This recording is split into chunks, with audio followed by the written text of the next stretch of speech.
চেষ্টা করো বান্দা, চেষ্টা তোমার কাজ পূরণ করবেন কে? আস-সা'য়ু মিন্নি ওয়াল ইতমামু মিনাল্লাহ।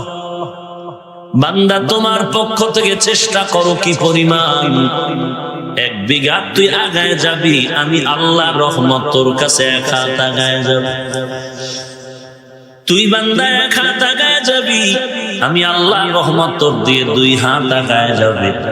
বান্দা তুই 2 হাত আগায় যাবি, হেঁটে হেঁটে আগাবি, আমি আল্লাহর কুদরতের রহমত তোর দিকে দ্রুত গতিতে দৌড়াবে। কারণ কি জানো? আমার ছেলে নাই, মেয়ে নাই, আমি আল্লাহ বড় আদর করে বানাইলাম মানুষ। আর এই মানুষের মধ্যে আমার কাছে সব থেকে বড় দামি একমাত্র রাহমাতুল লিল আলামিনের উম্মত। মারেফতের লাইনে আমরা বড় আগায় গেলাম, শরীয়তের কোন মাসআলা আমরা মানি না।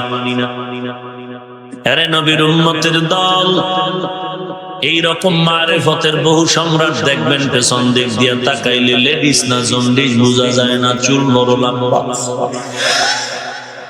ফরিদপুরের বাস টার্মিনালের বাসে উঠছে, বাবার দরবারে যাবে, মারেফতের সম্রাট। বয়ে বয়ে বিশাল বিশাল তসবি বানায় লইছে। কি ভরে ও নিজেও জানে, খালি ঠোঁটই নাড়ায়।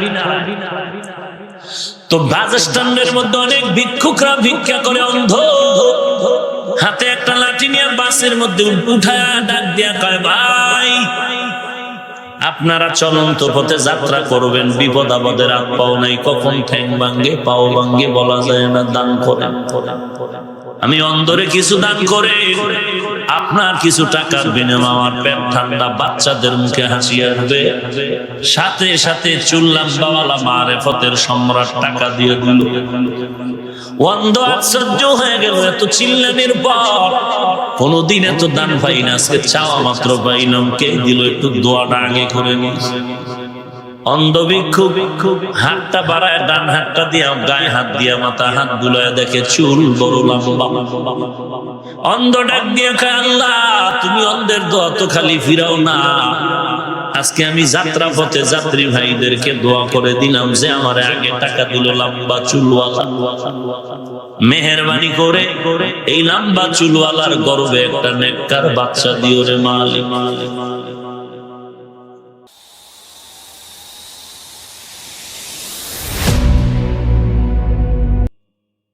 सूरज ने दिया अपनी शुआओं को ये पैगाम, सूरज ने दिया अपनी शुआओं को ये पैगाम, दुनिया है अजब चीज को भी सुबह को भी शाम, दुनिया है अजब चीज को भी सुबह को भी शाम। दुनिया में हो दुनिया का तलबगार नहीं हो, दुनिया में हो दुनिया का तलबगार नहीं हो, बाजार से गुजर हो खरीदार नहीं हो, बाजार से गुजर हो खरीदार नहीं हो।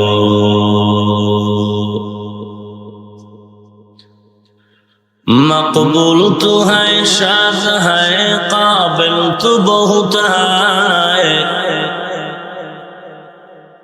मकबूल तो है, शाद है, काबिल तो बहुत है, ऐना के मानिंदे तो नहीं दिल तो बहुत है,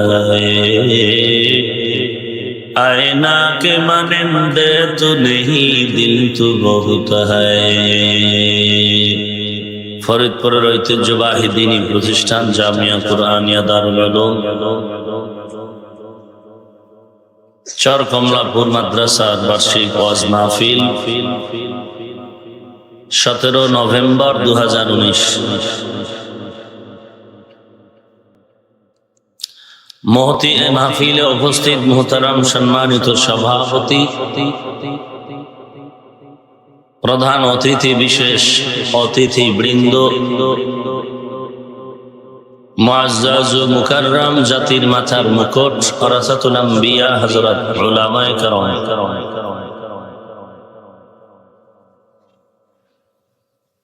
দূর দূরান্ত থেকে আগত আল্লাহ পাকের আশিকিন, জাকিরিন, শাকিরিন, মুহিব্বিন, মুরব্বিয়ান এযাম, কলিজার টুকরা আমার সমবয়সী যুবক বন্ধুগণ, স্নেহের ছোট ভাই, পর্দার আড়ালে অবস্থানরত শ্রদ্ধেয়া সম্মানিতা মা ও বোনেরা, দয়াময় আল্লাহ রাব্বুল আলামিনের দরবারে লাখো কোটি শুকর ও সুজুদ যে মহান রব্বুল আলামিনে ফিতনার জামানায় কোরআন ও সুন্নাহর ভিত্তিতে সহিহ তরিকা কিছু কথা বলার জন্য, শুনবার জন্য আমাদেরকে কবুল ও মঞ্জুর করেছেন। নিয়ামতের শুকর আদায়ার্থে মুসলমান হিসেবে ঈমানের আওয়াজ উঁচু করে আওয়াজে উচ্চ কণ্ঠে সকলেই কালিমাতুশ শুকর উচ্চারণ করি, আলহামদুলিল্লাহ।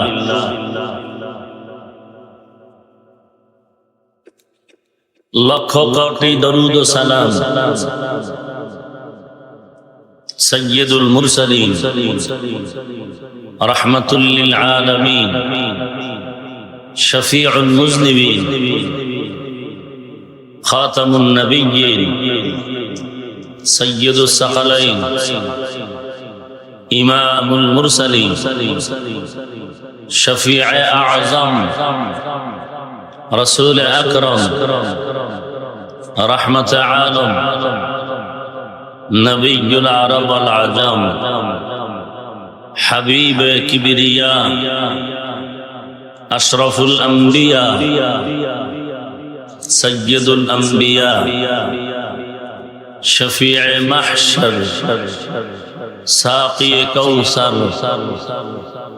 আকায়ে নামদার मदीना का ताजदार आफताब नबूवत फख्र मौजूदात सय्यदुल मखलूक़ात हज़रत मुहम्मदुर रसूलुल्लाह सल्लल्लाहु अलैहि व आलिहि वसल्लम সর্বোপরি শুকর যাদের অক্লান্ত পরিশ্রমের মাধ্যমে আজ সুন্দর আয়োজন। এলাকার যুবক, বৃদ্ধ, ব্যবসায়ী, শ্রমিক, চাকুরিজীবী, বিভিন্ন শ্রেণী পেশার মানুষ, জনপ্রতিনিধি, প্রশাসন, উলামায়ে হযরত, আইম্মায়ে মাসাজিদ, তালিবুল ইলম, সময়, পরামর্শ, অর্থ দিয়ে দোয়া করে উপস্থিত হয়ে মাইক, লাইট, প্যান্ডেলের ব্যবস্থাপনার মাধ্যমে সহযোগিতার হাত যারা বাড়িয়েছেন, প্রত্যেককে আল্লাহ রাব্বুল আলামিনের খেদমতের বিনিময়ে দুনিয়াতে শান্তি ও পরকালে চিরমুক্তির ব্যবস্থা করে দিন। আমি আপনাদের সামনে কিছু কথা বলার নিয়তে কোরআনে হাকিমের সূরা আনকাবুতের সর্বশেষ আয়াতে কারিমা তিলাওয়াত করেছি। বিশ্ব নবী, শেষ নবী, মহানবী, শ্রেষ্ঠ নবী সাল্লাল্লাহু আলাইহি ওয়া আলিহি ওয়াসাল্লামের অসংখ্য অগণিত অমীয় বাণী পবিত্র হাদিস শরীফের মধ্য থেকে ভিন্ন একটি অধ্যায় হাদিসে কুদসি, এর থেকে একটি হাদিস পড়েছি। আয়াত ও হাদিসের আলোকে ইখলাস রুহানিয়াতের সমন্বয় কিছু কথা আমাকে বলার মতো, আপনাদেরকে শুনবার মতো হিম্মত, ধৈর্য, তৌফিক আল্লাহ পাক দান করুন। ওয়াল্লাযীনা জাহাদু ফীনা লানাহদিয়ান্নাহুম সুবুলানা, যারা চেষ্টা করবে আল্লাহকে পাওয়ার জন্য, অবশ্যই অবশ্যই আল্লাহ পাক তাদের জন্য অনেক রাস্তা খুলে দিবেন।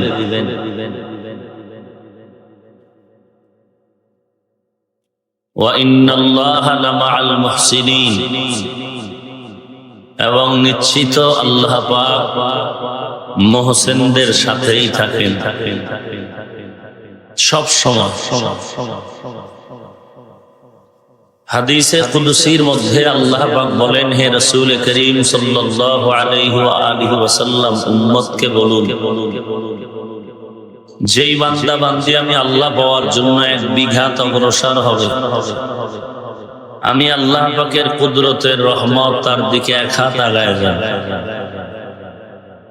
যারা আমি আল্লাহকে পাওয়ার জন্য 1 হাত অগ্রসর হবে, আমি আল্লাহ পাকের কুদরতের রহমত তার দিকে 2 হাত আগায় যাবে। যারা আমি আল্লাহকে পাওয়ার জন্য হেঁটে হেঁটে আগাবে, আপনি জানায় দেন আমি আল্লাহর রহমত তাকে আগায় নিতে দ্রুত গতিতে দৌড়াবে। এ হলো আয়াত হাদিসের সংক্ষিপ্ত তরজমা। আয়াত হাদিসের আলোচনার মূল বিষয় হলো তাআল্লুক মা আল্লাহ, মারিফাতে ইলাহি। আজ দুনিয়াতে এত দ্বীনের কাজ চলে, বিশেষ করে আমাদের সোনার বাংলাদেশে। তাবলীগ ওয়ালাদের বয়ান চলে, পীর সাহেবদের বয়ান চলে, বক্তাদের বয়ান, খতিব সাহেবগণদের বয়ান। কি পরিমাণ যে বয়ান চলে বাংলাদেশে প্রতিদিন।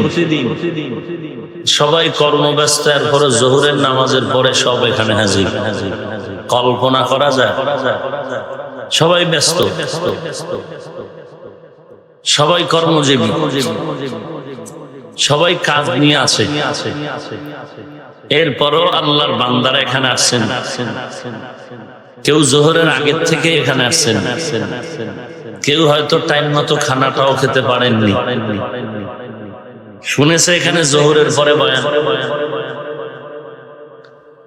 এজন্য আসছেন। তো কি পরিমাণ বয়ান চলতেছে দিনের লাইনে, কিন্তু ওই পরিমাণ মানুষ দিনের ব্যানারে আমল করে না। কারণ কি?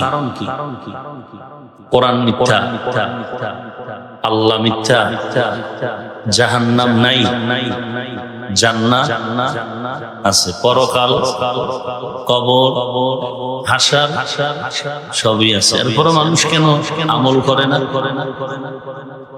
গ্রামের একটি প্রবাদ আছে, যে যাকে চিনে না সে তাকে মানে না, যে যাকে চিনে সে তাকে মানার মতো মানে। কি পরিমাণ মানে? জীবন দিতে প্রস্তুত হয়ে যায়। কি বুঝলাম? এত বয়ানের পরেও আমরা আল্লাহর ইবাদত কেন করি না? আল্লাহকে এখনো চিনি না। তাহলে যতদিন পর্যন্ত আল্লাহ পাকের পরিচয় আর মারিফত না আসবে, ততদিন বান্দা আল্লাহর ইবাদতে আগ্রহী হবে না। এবং একথাও চিরদিন মনে রাখবেন, ততদিন পর্যন্ত আল্লাহর মারিফত অন্তরে আসবে না, যতদিন পর্যন্ত আহলুল্লাহদের সোহবতে যাবে না। আল্লাহ ওয়ালাদেরকে মানিয়া চলবে না। আর এখন তো নবযুগের এক প্রতিযোগিতা চলছে, মানুষগুলোকে আল্লাহওয়ালা মুরব্বী থেকে ভিন্ন দিকে নেওয়ার প্রতিযোগিতা চলতেছে। যে আল্লাহওয়ালাদের থেকে উম্মতকে আলাদা করো, আলেমদের থেকে আওয়ামকে আলাদা করো, মুরব্বীদের থেকে মানুষ আলাদা করো। কিসের মুরব্বী, কিসের আহলুল্লাহ, কিসের পীর মুরিদি, কিসের ওস্তাদ, কিসের ইমাম? আমি কি কম বুঝি নাকি? আমি কি কম জানি নাকি? অতএব কারো কাছে যাওয়ার দরকার নাই। কোরআন আছে, হাদিস আছে, নিয়ে চলবো। হ্যাঁ, সাহাবায়ে কেরামের সময় কোরআনও ছিল না, হাদিসও ছিল না। কি বলেন? আসতে বলেন কেন? সত্য কথাটা সমর্থন করবেন, সবাই সাক্ষী হয়ে থাকবে। সাহাবায়ে কেরামদের যুগে কোরআন হাদিস বাস্তব। আচ্ছা, ও সমস্যা কি? সমস্যা ছিল যে তারা কোরআন হাদিস বুঝতেন না। হ্যাঁ, বুঝতেন। সবাই একমত? কেমন বুঝতেন? আবু হানিফার থেকে কম, ডাক্তার জাকির নায়েক থেকে কম। হ্যাঁ, আমাদের তাবলীগের সাআদ সাহেবের থেকে কম। বেশি মুজাদ্দিদ আলফে সানির থেকে কম। শাহ অলিউল্লাহ মুহাদ্দিস দেহলভির থেকে কম? কি পরিমাণ বেশি? এক কথায় কোনো তুলনা নেই। সত্য কথা বলবেন, বাঘের মতো বিড়ালের মতো না। ভুল বললে দাঁড়ান, বাপের বেটা থাকলে দাঁড়ান, যে ভুল বলতেছি দাঁড়াও, সবার সামনে তওবা করে নিব। আমরা মুনাফিকি চিনি না, মুনাফিক পছন্দ করি। সাহাবায়ে কেরামের যুগে কোরআন হাদিস ছিল, তারা কম বুঝতেন। এবার আমাকে জবাব দেন, সাহাবায়ে কেরাম সুন্নতের আমল করেছেন? এ কথা একমত? আচ্ছা, এই যে আমলগুলো করেছেন, কি দেখে করেছেন? কাকে দেখে করেছেন? হ্যাঁ, সন্দেহ আছে মনে হয়। কাকে দেখে আমল শিখছেন? হ্যাঁ, শুধু নবীকে দেখে শিখছেন এই ব্যাপার না। নবী বলেন আমাকে দেখে শিখো, সাল্লু কামা রাআইতুমুনি উসাল্লি। নবী এ কথা যদি বলতেন, সাহাবায়ে কেরাম আমাকে দেখার দরকার নাই, কোরআনে আর হাদিসে যা আছে ওইয়া দেখে আমল করো। কোরআন হাদিসও ছিল এবং সারা দুনিয়ার মানুষের থেকে বেশি বুঝতেন তারা।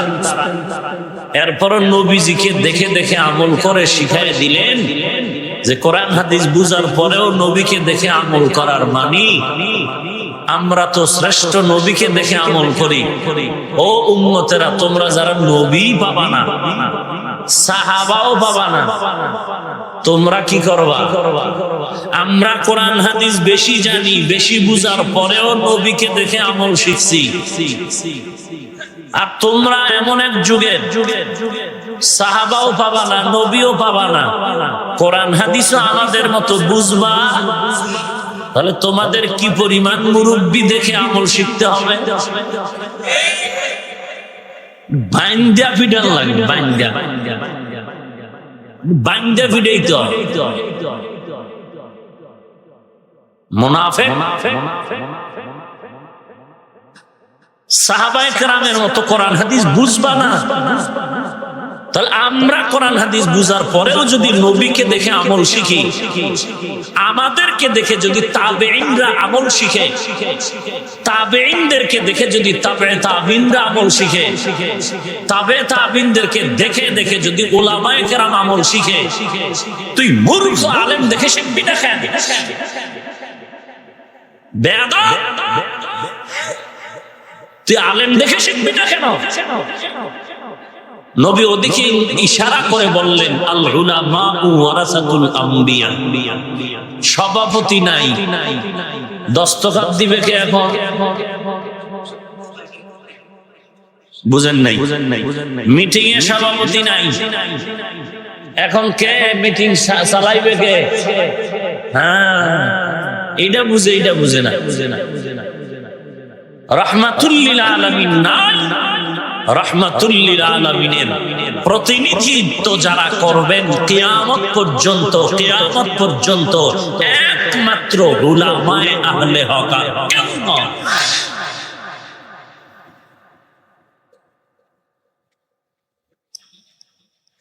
والذين جاهدوا فينا لنهدينهم سبلنا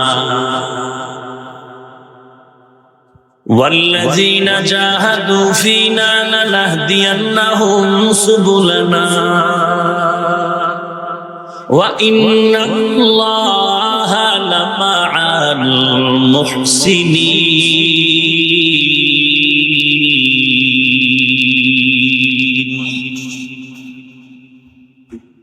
চেষ্টা করো বান্দা, চেষ্টা তোমার কাজ পূরণ করবেন কে? السعي مني والإتمام من الله। বান্দা তোমার পক্ষ থেকে চেষ্টা করো কি পরিমাণ? 1 বিঘা তুই আগায় যাবি, আমি আল্লাহর রহমত তোর কাছে 1 হাত আগায় যাব। তুই বান্দা 1 হাত আগায় যাবি, আমি আল্লাহর রহমত তোর দিয়ে 2 হাত আগায় যাবে। বান্দা তুই দুই হাত আগায় যাবি, হেঁটে হেঁটে আগাবি, আমি আল্লাহর কুদরতের রহমত তোর দিকে দ্রুত গতিতে দৌড়াবে। কারণ কি জানো? আমার ছেলে নাই, মেয়ে নাই, আমি আল্লাহ বড় আদর করে বানাই না মানুষ। আর এই মানুষের মধ্যে আমার কাছে সব থেকে বড় দামি একমাত্র রাহমাতুল লিল আলামিনের উম্মত। নবীর মোহাব্বতে তোদেরকে মোহাব্বত করি। কেমন মোহাব্বত করি জানো? অন্য নবীদের উম্মতরা গুনাহ করলে চেহারা পাল্টায় যেত, উম্মতে মুহাম্মদী হাজার গুনাহ করবি, এরপরও আমি আল্লাহ নবীর ইজ্জতের কারণে তোদের চেহারা পরিবর্তন করব না। আমি আল্লাহ নবীর মোহাব্বতে তোদের ইজ্জত হেফাজত করব। আল্লাহর নবী হাদিসের মধ্যে বলেন, এরে নবীর উম্মতের দল, ইন্নাল্লাহা তাজাওয়াজা আন উম্মাতিল খাতায়া ওয়ান নিসয়ান ওয়া মাস্তুকরিহু আলাইহি। আল্লাহর নবী বলেন, উম্মতে মুহাম্মদীরা, তোমাদের যদি খতা ভুল হয়ে যায়, আল্লাহ তাআলা এগুলো মাফের দরজায় নিবে। কেমন জানো? এটা কাটে যায়। উম্মতে মুহাম্মদী যদি কাটা পায় ঢুকার কারণে বলে শব্দ করে, গুনাহ মাফ চাওয়া লাগবে না, একটু বলা মাত্র গুনাহ মাফ হয়ে যাবে। ফকিহুল উম্মাহ ফকি আবুল্লাহ সামারকান্দি রাহমাতুল্লাহ আলাইহি লিখেছেন, এই হাদিসের ভুলের বিষয়টা নিয়ে তিনি লিখছেন, পয়গম্বর আদম আল্লাহর কাছে বলেছেন, ও আল্লাহ, তুমি যদিও আমাকে আবুল বশার বানাইছো, আমি এক নাম্বার নবী পয়গম্বর আদম, কিন্তু আমার থেকে মুহাম্মদের দাম কত, মুহাম্মদের উম্মতের দাম কত? আমি আদম একটা ভুল করেছিলাম, উম্মতে মুহাম্মদীরাও যদি ভুল করে, আমি নবী হইয়া এত সুন্দর সুযোগ পাই নাই যে সুযোগ উম্মতে মুহাম্মদী পাবে। আমি আদম একটা ভুল করার কারণে আমার পোশাক খুলে গেল, আমি উলঙ্গ হয়ে গেলাম। আখিরি নবীর উম্মতেরা ভুল করলে তারা কখনো পোশাক বস্ত্রহীন হবে না, উলঙ্গ হবে না। আমি আদম একটা ভুল করার কারণে আমার সাথে আমার স্ত্রী আলাদা হয়ে গেল, আর উম্মতে মুহাম্মদীরা ভুল করার কারণেও স্ত্রী থেকে তারা আলাদা হবে না। আমি আদম ভুল করার কারণে আল্লাহ আমাকে জান্নাত থেকে জমিনে পাঠায় দিলেন, উম্মতে মুহাম্মদী ভুল করার কারণে নবীজির ইজ্জত রক্ষায় এক জমিন থেকে আরেক জমিনে আল্লাহ ধাক্কা দিয়া ফালায় দিবেন না। আমি আদম ভুল করে তওবা করার পর যে কোনো জায়গায় আমাকে আল্লাহ মাফ করেন নাই। আল্লাহ তাআলা একটা নির্ধারিত জায়গা দিলেন, জবলে রহমত, রহমতের পাহাড়ে যাওয়ার পরে আল্লাহ আমাকে মাফ করলেন। উম্মতে মুহাম্মদী যদি ভুল করে ফেলো, তোমাদের জন্য আলাদা কোনো জায়গায় যাওয়া লাগবে না, যেখানেই ডাক দিবি আল্লাহ তুমি মাফ করে দাও, ডাক দিতে দেরি, ক্ষমা পেতে দেরি হবে না। ইমামুল আউয়ালিন আল আখিরিন বাহরে সাদকা রাহমাতাল লিল আলামিন সাইয়্যিদুল কাউনাইন খাতমুল মুরসালিন আখিরামদ বুয়াদ ফখরুল আউয়ালিন শুদ্ধ ওজুদাস রাহমাতাল লিল আলামিন মসজিদে উশুদ হামারো এ জমিন। নবীজির কারণে এত সুযোগ আল্লাহ আমাদের দান করলেন, কিন্তু কপাল বড় খারাপ।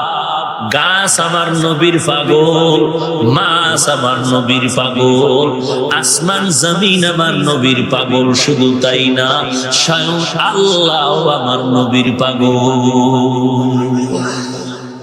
কিন্তু উম্মত আমরা সে নবীকে চিনলাম না। যদি সেই নবীকে চিনতে পারতাম তাহলে নবীর সুন্নতের জবাই করে বাহাদুরি করতে পারতাম না। আল্লাহ তাআলা বলেন, যারা আমি আল্লাহকে পাওয়ার চেষ্টা করবে আমি আল্লাহ তাদের সামনে অনেক রাস্তা খুলে দিব। ওয়াল্লাযীনা জাহাদু ফীনা আমার সন্তুষ্টি অর্জনের যারা চেষ্টা করবে লানাহদিয়ান্নাহুম আইলা মুবাশশিরান্নাহুম সুবুলানা তুরুকানা। আমি আল্লাহ একটা রাস্তা দিব না, সাবিল তার বহু বচন হলো সুবুল। সাবিল মানে এক রাস্তা, সুবুল মানে অনেক রাস্তা। বান্দা যখন আমি আল্লাহ পাওয়ার জন্য দৌড়াতে থাকবে, চেষ্টা করবে, আমি আল্লাহ একটা রাস্তা দিব না, বহু রাস্তা তার সামনে খুলে দিব। যেই রাস্তা দিয়ে ঢুকবি গিয়ে দেখবি মারিফতের দরওয়াজা খোলা। আল্লাহর পরিচয় না পাওয়া পর্যন্ত আল্লাহর ইবাদতে মজা আসে না। এই পরিচয়ের নাম মারিফত। আর ওই মারিফত নিয়ে আজ যত দলাদলি আর দালালি এই বাংলাদেশ, সোনার বাংলা। এজন্য আমি বলি যে ইসলাম নিয়ে যত বেঈমানি আর বাটপারি বাংলাদেশে চলে, পৃথিবীর আর কোথাও চলে না। কেন? এদেশের মানুষ সব ভালো, সরল। এ কারণে যে যেদিকে ডাকে সেদিকেই দৌড়া। বেশি সরল হওয়া ভালো না, একটু চিন্তা ভাবনা করে কদম দিতে হবে। আর বেশি সরল হলেও তার জন্য খুবই জরুরি একজন মুরব্বীর ছায়ায় চলা। কারণ যে মুরব্বী মানবে তাকে জিন শয়তান যেমন ধোঁকা দিতে চিন্তা করবে, মানুষ শয়তানেরাও ধোঁকা দিতে চিন্তা করবে। দেখেন আপনারা খোঁজেন যে কোন মুরব্বী মানে না, ভাই আপনি কি করেন, কোন দল? আমি কোন দলই করি না। তাবলীগ বলে না, চরমনাই না, কওমি না, দেওবন্দি বলে না, আলিয়া কওমিয়া কিচ্ছু না, আমি নিরপেক্ষ। এইটারই ধরা দরকার। কিছুক্ষণ পরে কিছু বই দিছে ফ্রি ফ্রি, হ্যাঁ ফ্রি বই দিছে। ঘরে গিয়ে বইটই ফইরা মোটামুটি একটু পণ্ডিতি ভাব ভিতরে ঢুকছে। কয়েকদিন পরে তাবলীগ আর একটা দিছে, কারণ সবাই মহব্বত করে, সেও সমান। তাবলীগ বইটাও লয়ে গেছে, ফ্রি ভাইছি। বাসায় গিয়ে দেখে যে ভেজাল। হেন আগের বইতে পাইলাম হাত বাদ বা বুকে, এহেনে কয় নাবিত লাগছে নিবেশ।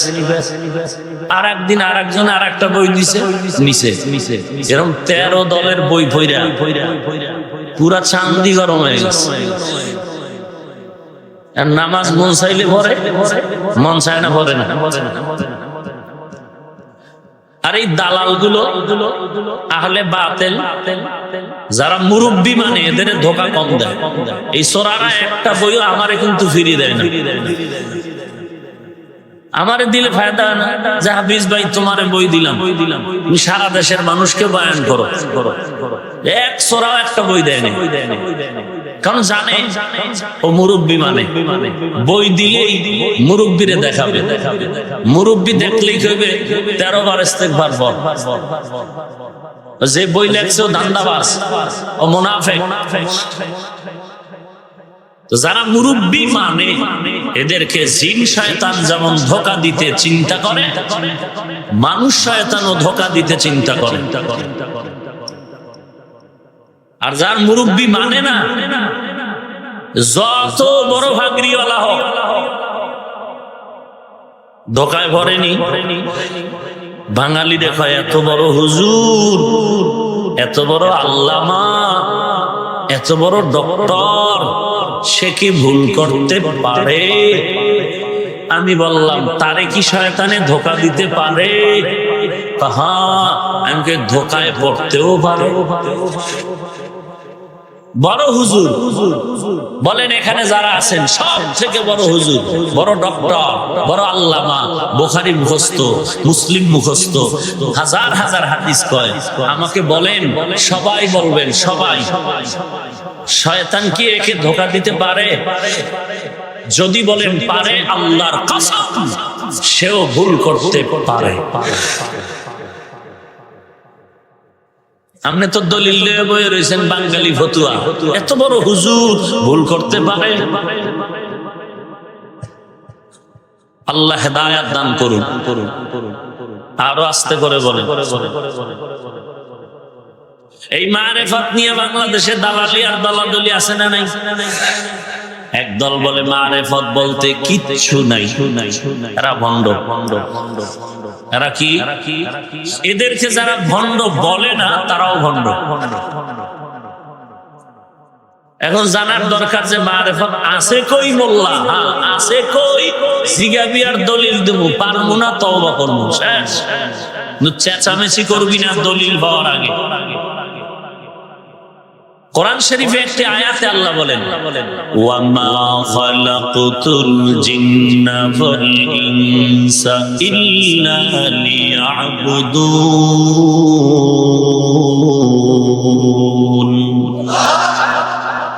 ওলামায়ে কেরাম বলছি, ভুল হলে ধরায় দিবেন, পরে কানে কানে ধরায় দিলে আমি বাঁচবো, উম্মতেরা বাঁচতে পারবে না। অতএব উম্মতের সামনে ধরায় দিবেন। সমস্যাটা কি?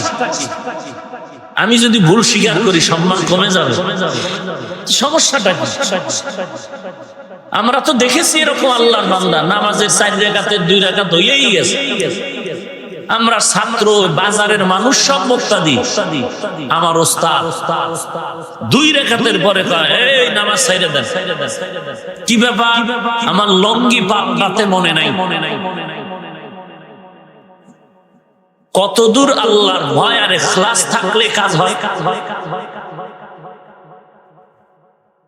যদিও সাময়িক সময়ে কিছু বদমাশ কিছু বলতে পারে, দেখছো আমাকে 2 রাকাত বিনা যদি পড়াই ফেলাইলো, এ হুজুরের পিছে নামাজই পড়ুম না। আর যারা আল্লাহর খাস বান্দা, এরা বলবে এই বান্দার পিছেই নামাজ পড়লে কবুল হবে, আর তারও পিছে নয়।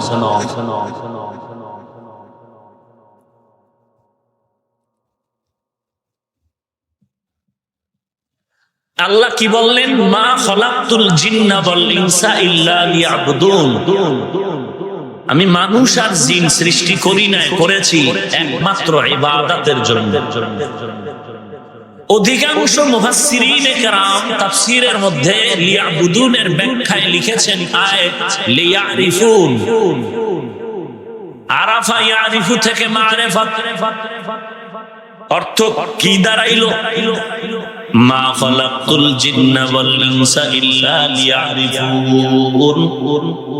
আমি মানুষ আর জিন দুনিয়াতে পাঠাবার একমাত্র কারণ হলো আমার মারিফত অর্জনের জন্য, আমার পরিচয়ের জন্য। এবার বলেন মারিফতের সবক কোরআনে আছে না নাই? অতএব যারা বলবে মারিফত বলতে কিছু নাই, এর মতো ভণ্ড জমিনে আর কেউ নাই।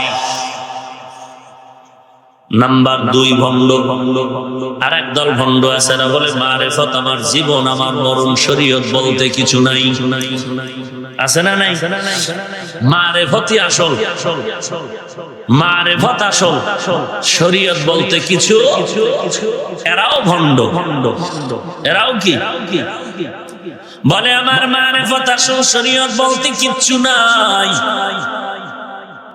শরীয়ত মানে না, মারিফত নিয়ে চিৎকার করে নামাজ নাই, রোজা নাই, পর্দা নাই, চুলগুলো মহিলাদের থেকেও লম্বা।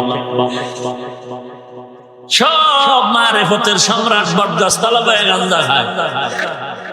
আছে না নাই? বটগাছ তলায় গেল কেন? আরো কত গাছ আছে। হ্যাঁ নাকি এটা বুঝবা না, এটা মারিফত। বট গাছ তলা গেল কেন? আম গাছ তলায় গেল না কেন? বলে এখানে মারিফত। বলে কি সূত্র? বলে ওখানে বট গাছে যেমন জট আছে, মারিফত লাগো জট আছে। মিলছে নি? ওখানে গিয়ে এবার গাঞ্জা খায় খুব টেস্ট পায়। যারা বলে শরীয়ত বলতে কিচ্ছু নাই, শুধু মারেফত আপন, তারা ভণ্ড। এরকম বহু মারেফতওয়ালা নামাজ পড়ে না, বলে নামাজের মতো নামাজ একবার পড়লেই হয়, জীবনে একবারও পড়ে না, আজরাইলের সাথে মোলাকাত হয়ে গেল। বলে শরীয়ত মানি না, আমাদের মারেফত আসল। গান বাজায়, বলে কথা বলবা না, শরীয়তের মাসালা গানের সামনে চলবে না, মারেফত। বেপরদায় চলো কেন? বলে না মারেফত, শরীয়ত চলবে না। মারেফতের লাইনে আমরা বড় আগায় গেলাম, শরীয়তের কোন মাসআলা আমরা মানি না। আরে নবীর উম্মতের দল, এইরকম মারেফতের বহু সম্রাট দেখবেন, পেছন দিক দিয়ে তাকাইলে লেডিস না জন্ডিস বোঝা যায় না, চুল বড় লম্বা। ফরিদপুরের বাস টার্মিনালের বাসে উঠছে, বাবার দরবারে যাবে, মারেফতের সম্রাট। বয়ে বয়ে বিশাল তসবিহ বানায় নিছে, কি ভরে ও নিজেও জানে, খালি ঠোঁটই নাড়ায়। তো বাস স্ট্যান্ডের মধ্যে অনেক ভিক্ষুকরা ভিক্ষা করে অন্ধ, হাতে একটা লাঠি নিয়ে বাসের মধ্যে উঠায়া ডাক দিয়া কয়, ভাই আপনারা চলন্ত পথে যাত্রা করবেন, বিপদ আপদের হাত পাও নাই, কখন ঠ্যাং ভাঙ্গে পাও ভাঙ্গে বলা যায় না, দান করেন। আমি অন্ধরে কিছু দান করে আপনার কিছু টাকার বিনিময়ে আমার পেট ঠান্ডা, বাচ্চাদের মুখে হাসি আসবে। সাথে সাথে চুল্লাম বাওয়ালা মারেফতের সম্রাট টাকা দিয়ে দিল। অন্ধ আশ্চর্য হয়ে গেল, এত চিল্লানির পর কোনদিন এত দান পাই না, আজকে চাওয়া মাত্র পাইলাম, কে দিল, একটু দোয়াটা আগে করে নিস। অন্ধ ভিক্ষুক হাতটা বাড়ায়, ডান হাতটা দিয়া গায়ে হাত দিয়া মাথা হাত বুলায়, দেখে চুল বড় লম্বা। অন্ধ ডাক দিয়ে কয়, আল্লাহ তুমি অন্ধের দোয়া তো খালি ফিরাও না, আজকে আমি যাত্রা পথে যাত্রী ভাইদেরকে দোয়া করে দিলাম যে আমার আগে টাকা দিল লম্বা চুলওয়ালা, মেহেরবানি করে এই লম্বা চুলওয়ালার গর্বে একটা নেককার বাচ্চা দিও রে মালিক। মারেফতের সম্রাট। এজন্যই বললাম, যারা শরীয়ত মানে না, শুধু বলে মারেফত আসল, তারা ভণ্ড। এদেরকে যারা ভণ্ড বলে না, তারাও ভণ্ড। শরীয়তরা মুকদ্দম দারে আকনু, মারেফত আজ শরীয়ত নিসত বেরু, শরীয়ত হো তরিকত হো তমামি, হकीकत में मोहम्मद की गुलामी। দুই দল ভণ্ড পাইলাম মারেফতের বাংলাদেশে। এক দল ভণ্ড যারা বলে মারেফত বলতে কিছু নাই, তারা ভণ্ড। আর এক দল যারা বলে আসল মারেফত শরীয়ত বলতে কিছু নাই, তারা ভণ্ড। এর মধ্যে বাংলাদেশে একমাত্র হক দল হলো তারা, যারা বলে মারেফত আমরা মানি শরীয়তের ব্যানারের ভেতরে। এখন আমরা যে শরীয়তের মধ্যে মারেফত মানি, কেমন মানি? আমরা এমন মানি, গাভীর দুধের মধ্যে মাখন আছে, ছানা আছে, ঘি আছে, আসেনি? এটা যেমন সত্য, শরীয়তের মধ্যে মারেফত আছে তেমন সত্য। এখন আপনি বললেন ঠিকই দুধের মধ্যে ঘি আছে, আমি 5 কেজি গাভীর দুধ এখানে এসে আপনাদের ডাক দিলাম, বলেন ঘি আসেনি? আপনি কোরআন শরীফ মাথায় নিয়ে বলবেন 100% এখানে ঘি আছে। আমি যদি হাত দিয়ে তালাশ করতে থাকি 1.5 ঘন্টা পাবনি, আছে ঠিক নি? এরে বান্দা, দুধের মধ্যে ঘি আছে, এটা যেমন সত্য দেখা যায় না, শরীয়তের মধ্যে আল্লাহর মারেফত আছে, সত্য চোখে দেখা যায় না। বলে এখন দুধের মধ্যে ঘিটা কেমনে বের করবি? বের করার কোন পদ্ধতি আসেনি? আসেনি? আছে, অবশ্যই আছে। ঠিক শরীয়তের মধ্যে মারেফত আছে, এটাও বের করার পদ্ধতি আছে না নাই? কি আছে? এক কথায় তার জবাব হলো চেষ্টা করো, পরিশ্রম করো, মেহনত করো। দুধের মধ্যে চেষ্টা, পরিশ্রম, মেহনত করলে মাখন পাইবা, ঘি পাইবা। ঠিক শরীয়তের আমল নিয়ে চেষ্টা কর, চেষ্টা করলেই দেখবি মারিফতের দরজা খুলে যাবে। কেমনে করবি? মুহাদ্দিসিনে কেরাম, মুফাসসিরিনে কেরাম, আউলিয়ায়ে কেরামরা নির্যাস বের করে বলেছেন, তিনটা ক্লাস যদি করো মারিফতের দরজা ওপেন খুলে যাবে। এক নাম্বার ক্লাসের নাম মুজাহাদা, দুই নাম্বার ক্লাসের নাম মুরাকাবা, তিন নাম্বার ক্লাসের নাম মুশাহাদা। মুজাহাদা মানে আল্লাহ পাওয়ার চেষ্টা করা, মুরাকাবা মানে আল্লাহর ধ্যান খেয়াল করা, আর মুশাহাদা মানে আল্লাহর দর্শন লাভ করা, আল্লাহকে দেখার রাস্তায় পৌঁছে যাওয়া। এই দলিলগুলো কোথায় আছে? মুজাহাদার দলিল হলো সূরা আনকাবুতের 69 নম্বর আয়াত, ওয়াল্লাযীনা জাহাদু ফীনা লানাহদিয়ান্নাহুম সুবুলানা। যারা চেষ্টা করবি আল্লাহ পাওয়ার জন্য, আমি আল্লাহ তোমার সামনে অনেক রাস্তা খুলে দিব। দুই নাম্বার সবক ক্লাসের নাম মুরাকাবা, তিন নাম্বার ক্লাসের নাম মুশাহাদা। এই বাকি দুইটার সবকের দলিল হলো ওয়া ইন্নাল্লাহা লামাআল মুহসিনিন।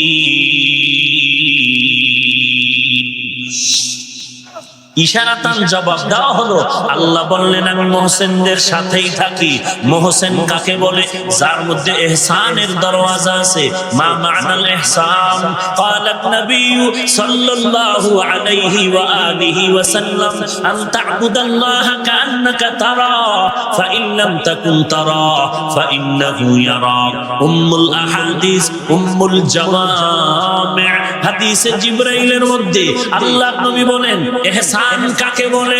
ইহসান বলে, শুনো মুমিন, আল্লাহর ইবাদত বান্দা তুমি এমন ভাবে করবা যেন নিজে তুমি আল্লাহকে দেখতে পাও।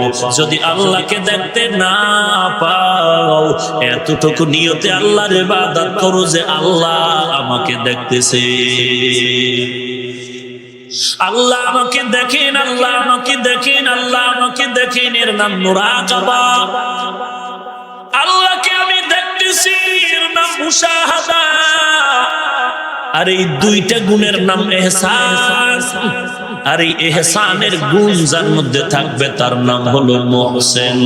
আল্লাহ তাআলা বলেন ইন্নাল্লাহা লামাআল মুহসিনিন, আমি আল্লাহ মুহসিনদের সাথেই থাকি।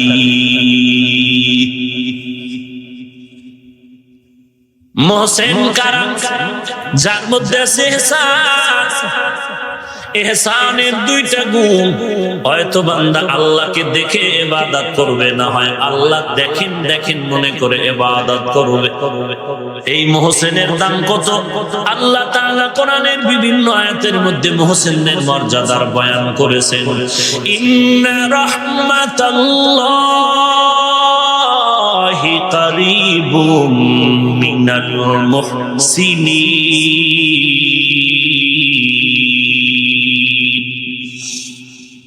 আল্লাহ তাআলা বলেন মুহসিনদেরকে আমি আল্লাহর রহমতের চাদর দিয়ে আবৃত করে রাখলাম। এরে বান্দা, চেষ্টা করো আল্লাহর মারিফত পাওয়ার জন্য। এক নাম্বার ক্লাস মুজাহাদা, চেষ্টা করো। মুরাকাবা, ধ্যান করো। মুশাহাদার দরজা পেয়ে যাবে। আর এই তিনটা ক্লাস ওই বান্দার জন্য সম্ভব যার মধ্যে তিনটা গুণ থাকবে। যার মধ্যে তিনটা গুণ পাওয়া যাবে না, ওই বান্দা হাজারবার চেষ্টা করবে, মারিফতের দরওয়াজা তালাশ করে পাবে না। কয়টা গুণ নিয়ে তিনটা ক্লাস করতে হবে? তিনটা গুণের এক নাম্বার গুণের নাম আদব। লিকুল্লি শাইইন জিনাতুন ফিল ওয়ারা, লিকুল্লি শাইইন জিনাতুন ফিল ওয়ারা, ওয়া জিনাতুল মারই তামামিন আদাবি। আজ খোদা খাহি মে তৌফিক আদব, বে আদব মাহরুম গশত আজ ফজল রা। বেআদবকে আল্লাহ পাক মারিফত দিবেন না। এজন্য বান্দা মুজাহাদার ক্লাস করো, মুরাকাবার ক্লাস করো, মুশাহাদার ক্লাস করো। তিনটা গুণ লাগবে। এক নাম্বার গুণের নাম আদব। আল্লাহর নবী বলেন আল্লামানি রব্বি ফাহসানা তালিমি। আল্লাহর নবী বলেন আদাবানি রব্বি ফাহসানা তাদিবি। আল্লাহ আমাকে ইলম দান করেছে, আল্লাহ আমাকে আদব শিক্ষা দিয়েছে। আল্লাহর দেওয়া শিক্ষা দেওয়া আদব আর ইলম কতই না সুন্দর, আর ওই নবীর আদব যারা গ্রহণ করবে তারাই কতই না সুন্দর।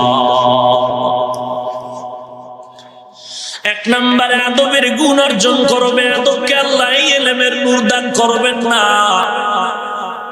আদবওয়ালা জিন্দেগির বড় দাম। শুধু জবানের কথার দ্বারা আদব রক্ষা করলে হবে না, হাঁটার মধ্যেও আদব রক্ষা করো, চলাফেরার মধ্যেও আদব রক্ষা করো, বসার মধ্যেও আদব রক্ষা করো। শুধু মা বাবার সাথে না, প্রত্যেকটা মাখলুকতের সাথে আদব রক্ষা করে চলতে হবে। খবরদার কোন দিক থেকে যেন বেয়াদবি আমার থেকে প্রকাশ না পায়। মান তাওয়াজা লিল্লাহ রাফাআহুল্লাহ। আল্লাহর নবী বলেন আল্লাহর জন্য যেই বান্দা নিজেকে বিলীন করে দেয়, নত করে দেয়, আল্লাহ তার মর্যাদা বাড়ায় দেয়। নিজেকে যদি বড় বানাতে চাও হে মুমিন, বড়দের কদমে নিজেকে করে দাও বিলীন। যে যত বড় হয়েছে আর একজন বড়র পেছনে তিনি সময় লাগিয়েছে। এরে বান্দা আদবওয়ালা জিন্দেগি নিয়ে আগাও। লোকটার অনেক এলেম আছে, অনেক এলেম, শিক্ষা দীক্ষার অভাব নাই, টাকা পয়সা বাড়ি গাড়ির অভাব নাই, কথা বেশি কয়, আদব নাই, কেউ মহব্বত করে না। আর একটা বান্দার এলেম কম, আমল কম, কিন্তু নম্র ভদ্র শালীন কথা বলে, সবাই দোয়া করে আর বলে এলেম না থাকলেও ছেলেটা ভদ্র। হাত তুলে দোয়া করতে হয় না, দিল থেকে দোয়া চলে আসে। হাত তুলে বরদোয়া লাগে না, দিল থেকে বরদোয়া চলে আসে। বলে ছেলেটা খুব খারাপ, এটার নাম বরদোয়া। ছেলেটা খুবই ভদ্র, এর নাম দোয়া। ভাইরা আমার, তাহলে আল্লাহর পরিচয় লাভের জন্য 3 ক্লাস গুণ লাগবে, 3টা। 1 নম্বর গুণের নাম আদব। আদবওয়ালা জিন্দেগির বড় দাম। কেমন আদব? গজনবীর বাদশা সুলতান মাহমুদ গজনবী রহমাতুল্লাহ আলাইহি ইন্তেকালের পরে স্বপ্ন যোগে দেখানো হলো রে সুলতান মাহমুদ কবরের কি হালাত। সুলতান মাহমুদ বলে আমার কোন আমল আল্লাহর কাছে কবুল না হলে আমার জিন্দেগির একটা আদবওয়ালা আমল আল্লাহর কাছে কবুল হয়েছে, আর ওই আদবওয়ালা আমলের বিনিময়ে আল্লাহ আমাকে মাফ করে দিয়েছে। কি সে আদবওয়ালা আমল? বলে আমি একদিন সফরকালে কোন এক জায়গায় মেহমান হয়ে গেলাম। আমাকে যেই রুমের মধ্যে ঘুমাইতে দেওয়া হলো, বহু আগের কথা, বিল্ডিং নাই, কোন রকম ভাঙাচোরা ঘরের মধ্যে আমাকে একটা রুমে দিল থাকার জন্য। কি ভাই কষ্ট হচ্ছে আপনাদের? খেয়াল করেন কিছু। আমাকে একটা রুমের মধ্যে থাকার ব্যবস্থা করা হলো। আমি রুমের মধ্যে যখন রেডি হইয়া ঘুমাইতে যাব, এমন সময় দেখি রুমের ভেতরে পায়ের কিনারায় একটা তাকের উপরে আল্লাহর কোরআন শরীফ রাখা আছে। আমি চিন্তা করলাম আমি এখানে ঘুমায় যাব, কোরআন শরীফ এখানে থাকবে, এটা হতে পারে না। আমি কোরআন শরীফ হাতে নিয়ে আর একটা জায়গা খুঁজতেছি রাখার জন্য। খুব খেয়াল করে কোরআন শরীফ আমি আর একটা রুমে নিয়ে গেলাম রাখার জন্য। কোরআন শরীফ হাতে নিয়ে যখন আমি ঘুরতেছি, অন্তরের মধ্যে ভয় যে আমি আল্লাহর কোরআন শরীফ রুমের মধ্যে ঘুমাবো, এটা তো আদব না, বরং কোরআন জায়গায় থাকবে, আমি মাহমুদ অন্য জায়গায় গিয়ে ঘুমাবো, এটাই আদব। আমার পজিশন ঠিক রাখার জন্য কোরআন সরাবো না, আবার ফিরে আসলাম। আমি কোরআন শরীফ জায়গায় রেখে দিলাম। এরপরে আমি বের হইয়া আর এক জায়গায়, নিচু জায়গা, অবহেলা করে অপরিচ্ছন্ন জায়গায় ঘুমায়।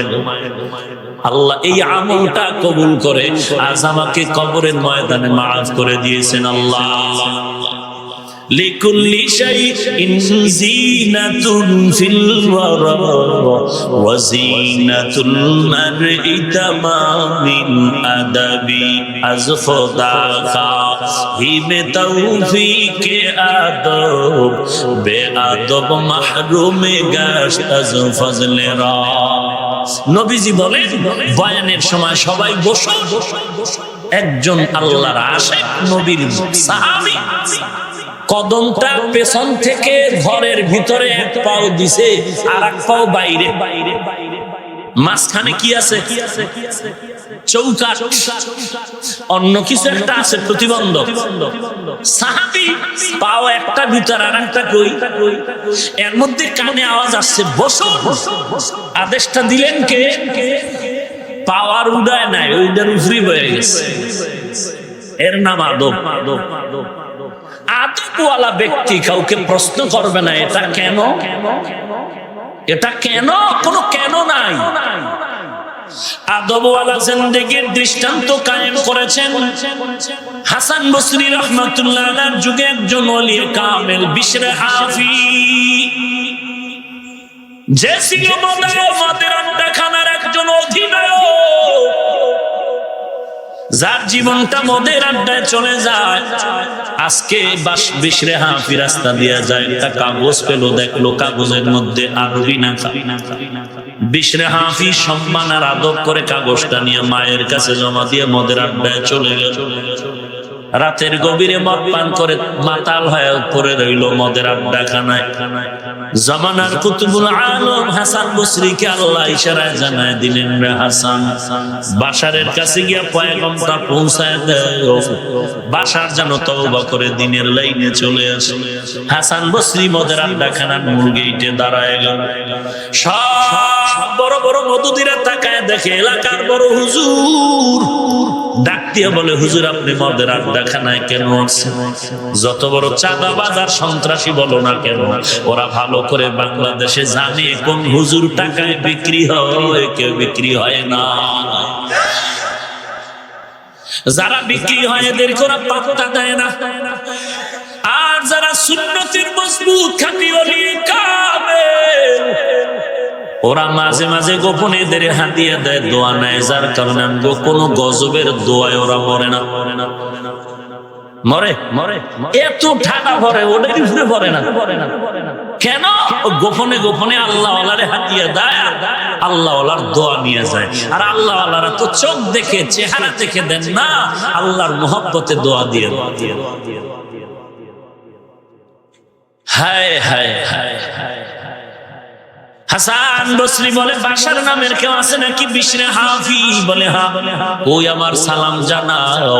বলে মদ পান করে মাতাল হয়ে আছে, হুশে আসলে আমারে ডাক দাও। হুশে আসার পরে বলে, বিশরে হাফি তাড়াতাড়ি হাসান বসরি আসছে, তোর সালাম দিছে। দৌড়াইয়া চলে গেল। হযরত আপনি এখানে আসছেন কেন? বলে বাশরে বিশাল, তোর হাতটা আমার হাতের মধ্যে লাগায় দাও। হাতটা লাগানোর পরে এবার বলে, রে বিশরে হাফি এমন কি আমল করছো যে আল্লাহ খুশি? বলে এমন কোন কাজ তো আমি জীবনে করি নাই। বলে হ্যাঁ, একটা কাজ আজকে করেছি। চলন্ত পথে একটা কাগজ পেয়েছি, আল্লাহর আরবি লেখা, কি লেখা তাও জানি না। কোথায়? বলে বাড়ি। বলে চলো। বাড়ির থেকে কাগজটা যখন হাসান বসরির হাতে দিল, তাকায় দেখতেছে আল্লাহ তাআলার নাম ওই কাগজের মধ্যে লেখা। এইবার হাসান বলে, তওবা কর, আল্লাহ তোর উপরে খুশি হয়ে গেছে, আর মদের আড্ডায় যাবি না। আল্লাহ ওয়ালার হাতটা লাগছে তো অ্যাকশন শুরু হয়ে গেছে। আল্লাহ ওয়ালার নজর পড়ছে তো বান্দার মধ্যে দিয়ে অ্যাকশন শুরু হয়ে গেল, আসর শুরু হয়ে গেল। ওরে আল্লাহ ওয়ালা যারা মানো না, আমারে জবাব দাও। একটা শিশু বাচ্চা আমার হাতের কাছে নিয়ে কয়, হাফিজ ভাই একটু দম করে দেন। কি ব্যাপার? বলে খানা খায় না, বাথরুম পাতলা পায়খানা, শরীরের জ্বর কমে না, ডাক্তার দেখান নাই। বলে 5 মাস পর্যন্ত ডাক্তার দেখাই সারে না। ব্যাপারটা কি? লোকটা ডাক দিয়ে কয়, হুজুর বদনজর লাগছে। বদনজর? কার বদনজর? আপনাদের এলাকার খতিব সাহেবের বদনজর। পীর সাহেবের বদনজর, একটা গাঞ্জাখোর বেআমল বদমাশের বদনজর। বাচ্চা যদি অসুস্থ হয়ে যায়, একটা বেআমল গাঞ্জাখোরের চোখের নজরে যদি গাছের ফলের মধ্যে গজব লাগতে পারে, একটা খাঁটি তাহাজ্জুদালা আল্লাহওয়ালা যদি একটা বেনামাজির দিকে নজরে তাকায়, ওরে বাঙালি কেন আল্লাহওয়ালার নজরে অ্যাকশন হবে না? যারা মানে তারা নবীর আশিক, যারা মানে না তারা নবীর দুশমন।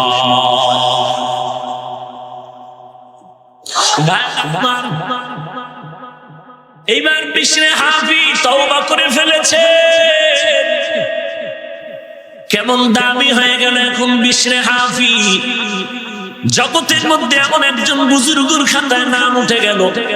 এখন বিশরে হাফি জুতা পায়ে দিয়ে জমিনে চলে না, কারণ জমিনটা আল্লাহর পবিত্র, যেখানে নামাজ পড়ব কবুল হয়ে যাবে, সেজদা কবুল হবে। ওই জমিনে জুতা পরব না, আমার আদবের ভয়। আদবওয়ালা জিন্দেগির বড় দাম। এই বিশরে হাফি শরীয়তের ইলমের লাইনে দুর্বল থাকলেও মারিফতের লাইনে এত বিচক্ষণ যে ওই জামানার ইমাম আহমদ বিন হাম্বল জবরদস্ত ইলমওয়ালা, তিনি ছাত্রদেরকে ক্লাস করাচ্ছেন, হাদিসের দর্স দিচ্ছেন। ইতিমধ্যে বিশরে হাফি হাজির। ইমাম আহমদ বিন হাম্বল দাঁড়ায় তাকে সম্মানের সাথে আগায় নিলেন। ছাত্ররা আশ্চর্য হয়ে গেল, আমগো বড় হুজুরের সামনে আবার কে বড় হুজুর চলে আসলো। ইমাম আহমদ বিন হাম্বল এত তাজিম আর সম্মান করলেন, আপ্যায়ন করলেন। বিদায় হওয়ার পরে ছাত্ররা বলে, হুজুর এই বান্দাকে? বলে, জানো না বুজুর্গ বিশরে হাফি, আপনি এত সম্মান কেন করলেন? এলেম কি তার বেশি নাকি? ছাত্রদেরকে বললেন, না, এলেম যদিও আমাদের লাইনে বেশি না, লেখাপড়া তেমন বেশি করতে পারেননি। জীবনের 2 ভাগ চলে গেল তার জাহান্নামের পথে। শেষ বয়সে আইসা বেশি লেখাপড়ার সুযোগ যদিও পায় নাই, কিন্তু আল্লাহর বান্দা, আল্লাহ মারিফতের লাইনে হাসান বসরির সোহবতে এত আগায় গেল। আমি আহমদ বিন হাম্বল দোয়া নেওয়ার জন্য তাজিম করেছি। ছাত্ররা একটু পরীক্ষা করে দেখবো কি তাজিমের মধ্যে, তার মধ্যে কি আছে। এবার কয়েক বেদবি করবি না, সাবধান। কয়েকটা ছাত্র বিশরে হাফির দরবারে চলে গেলেন। আমরা আহমদ বিন হাম্বলের ছাত্র আসছি। আল্লাহর বান্দা বলে বসেন। বসার পরে বলে, কেন আসছেন? বলে, দোয়া নেওয়ার জন্য। আর কিছু প্রশ্ন করতে চাই। করেন, কি প্রশ্ন করবেন? ছাত্র ভাইয়েরা প্রশ্ন করলেন, হযরত নামাজের মধ্যে যদি ওয়াজিব ছুটে যায় তাহলে ফয়সালা কি হবে? বিশরে হাফি ডাক দিয়া কয়, তোমাদের ইমাম আহমদ বিন হাম্বলকে যদি প্রশ্ন করো, কিতাবটা খুলিয়া বলবে সিজদায় সাহব করো, নামাজ হয়ে যাবে। আর আমি বিশরে হাফিরে যদি জিজ্ঞাসা করো, আমার বিচার হলো আগে তোমাকে বেত্রাঘাত করতে হবে, কারণ আমার মাওলার দরবারে দাঁড়াইয়া কেন ভুল করলা?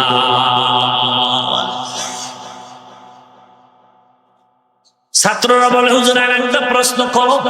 বলে, মালে নিসাব যদি হয়, নিসাব পরিমাণ মাল যাকাত দিবে? বলে, হ্যাঁ। কি পরিমাণ দিবে? বলে, আহমদ বিন হাম্বলের কাছে যদি আপনারা প্রশ্ন করেন, আহমদ বিন হাম্বল জবাব দিবে 40-এর 1 ভাগ দান করো। আর আমি বিশরে হাফিকে যদি প্রশ্ন করা হয়, আমি জবাব দিব, আল্লাহর দেওয়া সম্পদ সব আল্লাহরে দিয়া দাও, কোনো ভাগাভাগি না। আউলিয়ারা কারে উকবা ইখতিয়ার, জাহেলারা কারে দুনিয়া ইখতিয়ার। মাইলে মোমেন সোয়ে মোমেন নিশাওয়াত, মাইলে কাফির সোয়ে কাফির নিশাওয়াত। তাওয়াজু, বিনয়ী। এখানে বহু ছাত্র ভাইরা আছেন, স্কুলে পড়েন, কলেজে পড়েন, মাদ্রাসায় পড়েন, আল্লাহ পাওয়ার চেষ্টাই এই লেখাপড়া, আর কিছু না। মাকসাদ তো কোরআন শিখবো। কেন? আল্লাহকে চিনার জন্য। আর সেই কোরআন শিখতে আজকে আমার ফাআলা ফাআলা করা লাগে। আমার পড়তে হয় আল কালেমাতুল লফজুনুজিয়াল ইমানাল মুফরাদাল মুফরাদুল মুফরাদিন। এগুলো পড়ে কি হবে? বলে, কোরআন শিখবি। কোরআন শিখলে কি হবে? আল্লাহর মারিফত পাবি। যে কারণে কোরআন শিখলে যেই সওয়াব, আল কালেমাতুল লফজুনুজিয়াল ইমানান শিখলে সেই সওয়াব। কিন্তু মাকসাদ ভালো। নিয়াতুল মুমিন খায়রুম মিন আমালি, মুমিনের ভালো নিয়ত আমল থেকেও বড় দাম। এর ছাত্র ভাই, চেষ্টা করো, চেষ্টাটা চেষ্টার মতো। চেষ্টা যদি চেষ্টার মতো করতে চাও, 3টা গুণ লাগবে। 1 নাম্বার গুণের নাম আদব।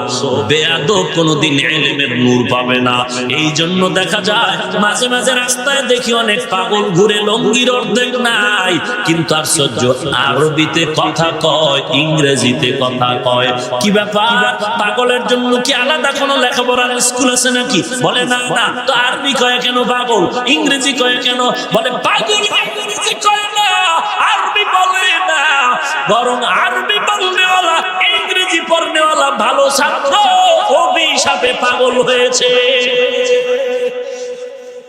হয়তো মা বাবার সাথে বেয়াদবি করেছে, না হয় কোনো মুরব্বির সাথে বেয়াদবি করেছে, না হয় ওস্তাদের সাথে বেয়াদবি করেছে। এই বেয়াদবের অভিশাপ। পাগলে ইংরেজি কয় না, আরবি কয় না, আরবি আর ইংরেজি বলনেওয়ালা পাগল হয়েছে। কেন? বেয়াদবি করার কারণে। কি করার কারণে? হায় হায়, আন্দোলন করে শিক্ষকের বিরুদ্ধে, আর আন্দোলন করার জায়গা পাইলিনের বেয়াদব। হযরত আলী কি বলেন? মান আল্লামানি হারফান ইনশাআ ওয়া ইনশাআ আতাকা। একটা অক্ষর যে আমাকে জ্ঞান দান করেছে, সে আমার মাথার মুকুট, ইচ্ছা করলে আমাকে গোলাম বানায় রাখতে পারে, বিক্রিও করতে পারে। ছাত্রর কোনো প্রতিবাদ নাই। ছাত্র তুমি ওস্তাদের সামনে লাশের মতো হয়ে থাকো। বেয়াদবি করবি, তোর দুনিয়াও শেষ, পরকালও শেষ। মেশকাত পরে কিছুদিন পরে শয়তানে ধরে, দাওয়ারা পরে শয়তানে ধরে। কি ব্যাপার? কোনো না কোনো বদদোয়া কান নিয়েছে। আদবওয়ালা জিন্দেগি বড় দাম। আরে আদবওয়ালা জিন্দেগি নিয়ে যদি আগাইতে চাও, 3টা অনুরোধ আমার মানবা। ছাত্র ভাইয়েরা মানবেননি? পারলে আমাকে স্টাম্প দেন, আমি স্টাম্পে দস্তখত দিয়ে যাই। এই 3টা কথা মানলে ইনশাআল্লাহ জমিনে আপনি ফুলের জীবন নিয়ে থাকতে পারবেন। 1 নম্বরে মোবাইলের আপন বানাবি না। 2 নম্বরে বেআমল দুষ্ট ছেলেদের বন্ধু বানাবি না। 3 নাম্বার কোন মুরব্বির সাথে বেয়াদবি করবি না। কোরআন শরীফ মাথায় নিয়ে বলতে চাই, স্টাম্পে দস্তখত দিয়ে যাই। আমার এই 3টা অনুরোধ যদি মানতে পারো, জীবন হবে তোর ফুলের মতো পবিত্র জীবন। তুমি ইঞ্জিনিয়ারও যদি হও, গোটা দুনিয়ার ইঞ্জিনিয়ারের থেকেও তোমার দাম হবে বেশি। যদি ডাক্তার হও, ডাক্তারি লাইনে তোমার সুনাম হবে বেশি। যদি 3টা জিনিস আমল করতে পারো, জীবনে মোবাইলের আপন বানাবি না, দুষ্ট বেআবল ছেলেদের বন্ধু বানাবি না। 3 নাম্বার কোন মুরব্বির সাথে বেয়াদবি করবি না।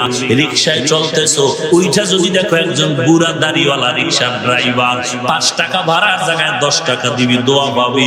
অনবে খেসনামি করো 2 টাকার জন্য, বাসে যাবি এখান থেকে সেখানে, বাস ভাড়া তুমি দিবা 10 টাকা, কয় 4 টাকা দিব। কেন? আমি স্টুডেন্ট। তোর বাপে লক্ষ টাকা দিয়ে কলেজে ভরায়, তুই 5 টাকার জন্য তুই বাসে উঠা ঝগড়া করো। স্টুডেন্ট, তুই স্টুডেন্ট করলি কেন? তুই বলবি আমি সম্ভ্রান্ত পরিবারের ভদ্র ফকিন্নি। তুই তো তাজা ফকিন্নির বাচ্চা। না হয় তোর বাপে কোটি টাকা দিতে পারে, তোর পকেট খরচ দিতে পারে 100-200 টাকা, সেখানে বাসের ভাড়া 4 টাকা কম দিবি কেন রে ফকিন্নি? তুই বলবি না আমি স্টুডেন্ট, তোর লজ্জা, তোর সম্মান কমে যাবে। তুই বলবি আমি সম্ভ্রান্ত পরিবারের ভদ্র ফকিন্নি।